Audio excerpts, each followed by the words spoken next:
Unraveling, to draw to a close. Master this English phrase. Hello, everyone. Welcome back to our channel, where we dive into the fascinating world of English language learning.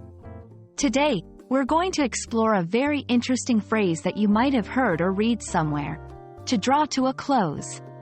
Understanding phrases like these are key to mastering English, as they can really add nuance to your conversations and writing. So, let's get started and unfold the meaning and usage of to draw to a close together. The phrase, to draw to a close, is a somewhat formal expression used to indicate that something is coming to an end. This could refer to events, periods of time, meetings, or even stories. The word, draw, here is used in the sense of move or come, not in the sense of drawing a picture. So, when we say something is drawing to a close, we're picturing it as gradually coming nearer to its conclusion. To fully grasp the usage of to draw to a close, let's look at some examples in sentences. As the concert drew to a close, the audience cheered louder than ever. We need to finalize our decisions as the meeting draws to a close.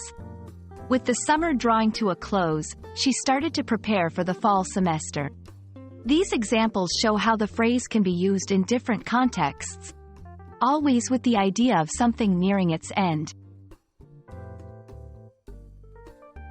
Understanding synonyms and related phrases can enrich your vocabulary and help you express the same idea in different ways. Here are a few: come to an end, wind up, conclude, wrap up. Each of these can be used in similar contexts but might carry slightly different nuances or formalities. To draw to a close is particularly useful in formal or literary contexts.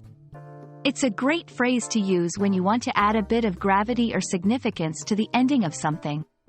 However, it's also important not to overuse it in casual conversation, where simpler phrases like end or finish might be more appropriate.